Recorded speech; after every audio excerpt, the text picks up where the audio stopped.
The history of curling goes back to curling on frozen rivers and lakes in Scotland. It's grown exponentially in the past at least 5 years, ever since the U.S. won gold at the Olympics. It's seen a big boom in the States. It's been described as chess on ice, so an understanding of the strategy and an understanding of you're always thinking a couple shots ahead. So curling, it's played with 4-member teams. You play against another team, so 8 people on the ice at once. 2 rocks per person for a total of 8 rocks per team. You play 8 ends typically. An end is like an inning in baseball. And you go back and forth. You alternate shots with the other team, and then you also rotate positions. So you might throw 2 stones, and then you sweep. The only person that doesn't sweep is the skip, who's calling the strategy at the other end of the house. The house is the target, the bullseye that you see on the ice.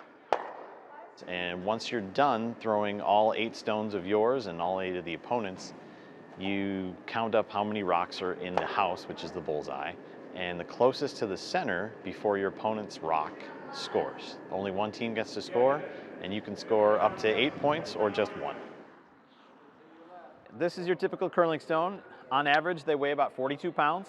It's made of granite, and it comes from the island of Ailsa Craig, just off the coast of Scotland. You have your striking band on the side, your handle up top, and the running surface on the bottom is only about a 1/4 inch wide right here. That's the only part that touches the ice. And the ice is textured in a pebbled kind of way. Unlike hockey ice, which is Zambonied flat, we put a texture of pebble on it to give the rocks the ability to travel the entire distance, about 150 feet. To deliver the rock, you figure out right or left-handed. I'm right-handed, so my right foot goes in the starting block, which we call a hack. So you'll squat like a catcher in baseball. Right hand on the stone, left hand for your stabilizer or your broom. Find out where you're throwing, align your shoulders to where you're going to throw.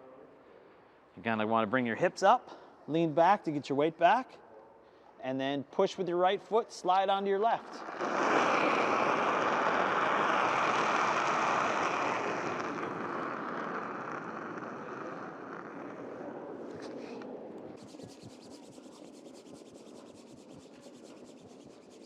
The sweeping will help you keep the stone moving straighter and moving farther. So as soon as you let it go, it's going to want to slow down. But the idea with sweeping is to melt just a very fine layer on the top of the ice so the rock can't grip it and slow down or curl. So it's a 12-foot house. The rings have no value. Scoring is determined by the rocks that are closest to the center before your opponent. So this yellow rock is closest. This red rock is second closest, meaning that yellow gets 1 point because they are the closest before their opponent's rock. So if I move this rock out to here, say it bumps that one, rolls off to the side. This one is technically still on the house rings, even just by a sliver, but there is 2 yellows closest to the center before this red rock, which means yellow would grab 2 points. In curling, you'll see different types of shots. So you'll see guards, like that red one, which will be out front.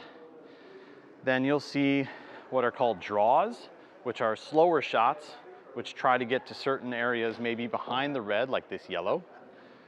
You might even see a faster shot called a takeout, which comes along and knocks another rock out.